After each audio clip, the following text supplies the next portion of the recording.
Hey, what's up guys? John here. A federal judge just canceled the national eviction moratorium, allowing for a tsunami of evictions to begin happening right now. They say that roughly 3.3 million renters are behind on their rental payments. And this information is about 5 months old. This is from January 31st of 2021. So that number is likely closer to 4 million people at a minimum that would be subject for eviction.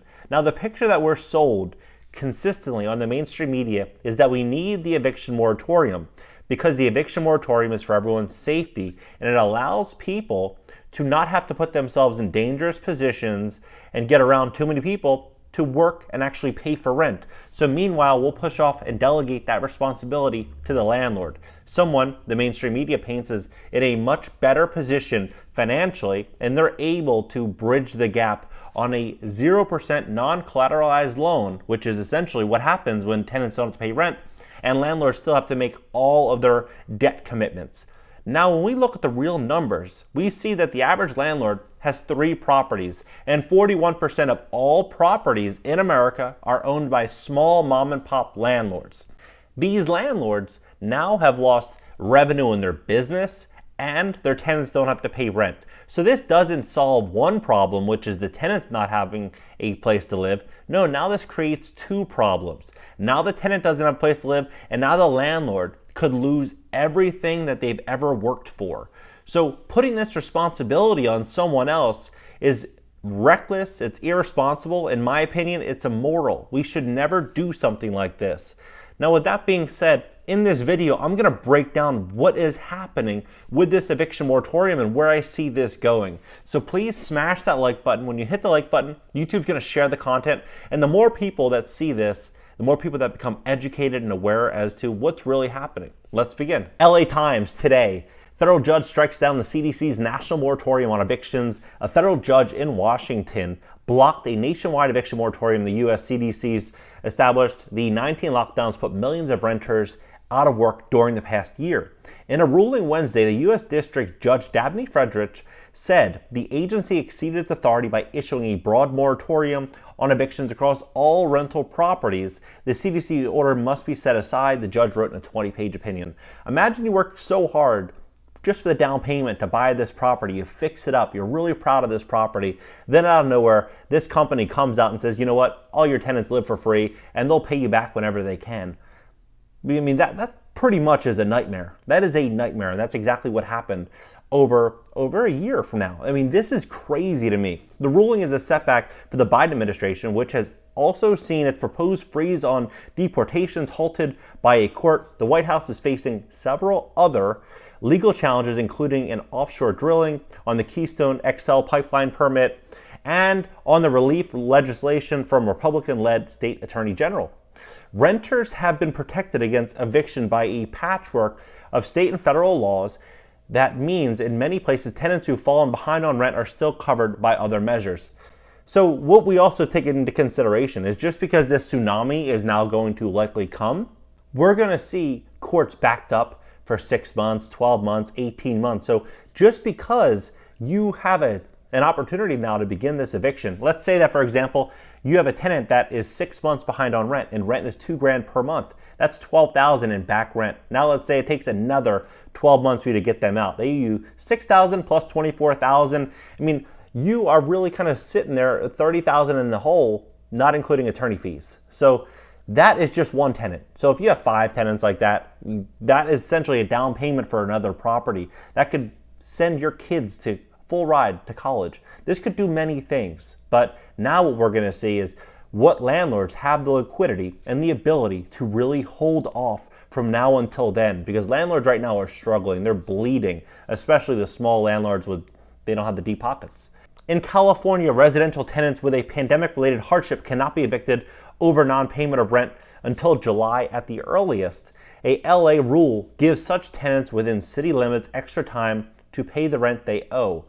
The moratorium, first enacted by Trump and extended by Biden, was designed to prevent mass evictions in the face of a public health emergency that saw millions of Americans lose their jobs and fall deeper into debt.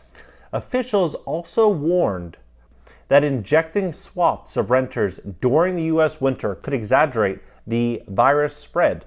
Still, it came with loopholes that allowed evictions to move forward in states and cities that didn't enact their own stringent rules.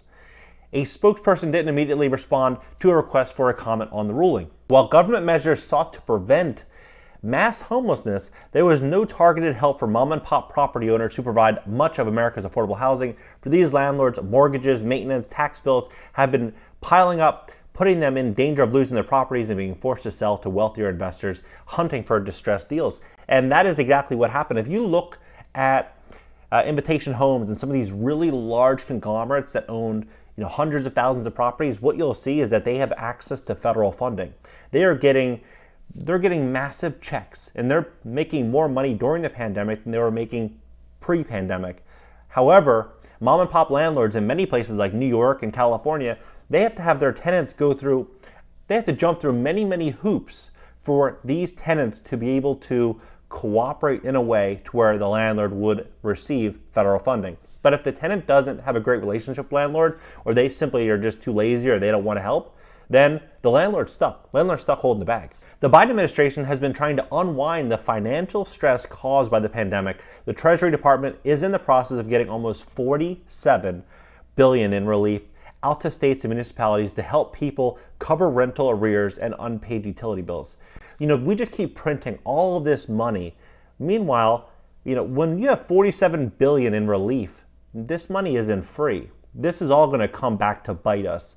But the rollout has been moving slowly and varying from state to state. The ban, first enacted in September, was supposed to expire at the end of the year, but was extended through June to help the money flowing before protections ended. Some property owners have argued that eviction bans leave them saddled with tenants who are delinquent even before the pandemic. The U.S. asked Frederick to limit any block on the ban to a specific plaintiffs in the case rather than issue a broad nationwide order, but Frederick ruled that the entire prohibition must be set aside. Frederick, a Trump appointee, isn't the first judge to weigh in on the CDC's moratorium. In February, a federal judge in Texas ruled that the federal government's power to regulate interstate commerce under the Constitution doesn't give it right to impose a moratorium on evictions. The U.S. appeal argued that the decision did not extend beyond the particular plaintiffs in that case. In Ohio, a federal judge ruled last month that neither Congress nor the federal law gave the CDC the authority to ban evictions, even though the agency had sought to help renters struggling, as so many are with the economic fallout of the pandemic. Unfortunately, for mom and pop business owners, for small landlords, for people that really want to hustle and get ahead, the big problem is that their cash flows are hurting on their properties, and in many cases, their businesses have been greatly impacted. When they qualify for mortgages, or at least attempt to qualify, what lenders are going to look for is their income, their debt-to-income ratios, and how they've been doing over the last 2 years.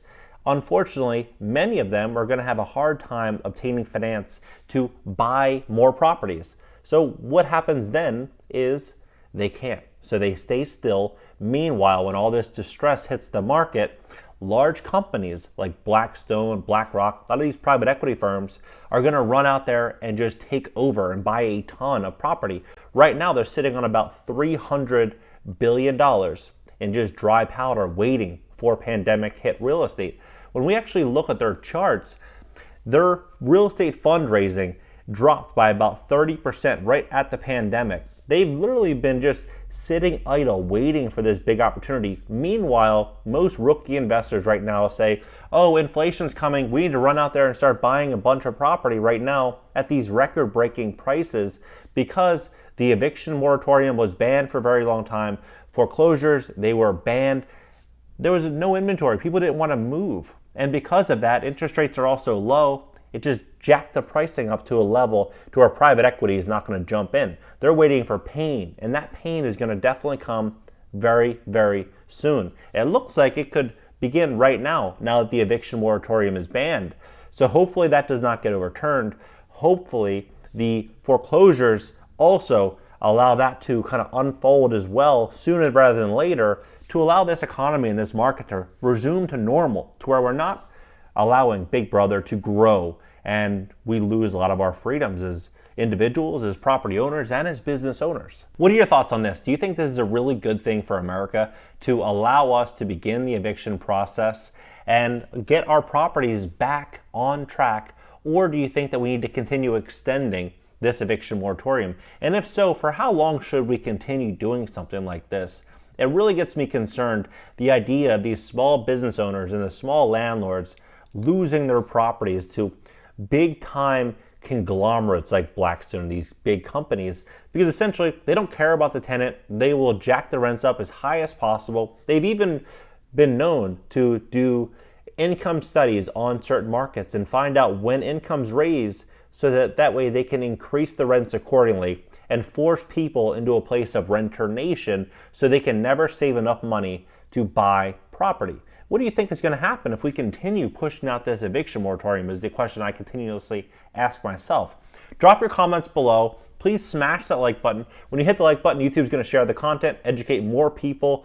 As well, consider subscribing for more content on personal finance, real estate, business, and of course, money. All right, guys, see you in the next video. Hey, if you'd like to learn how to get started on YouTube, click the link in my bio. It's a free live training. And if you'd like to learn how to invest in cash flowing multifamily real estate for beginners, there's a link there as well. All right, guys.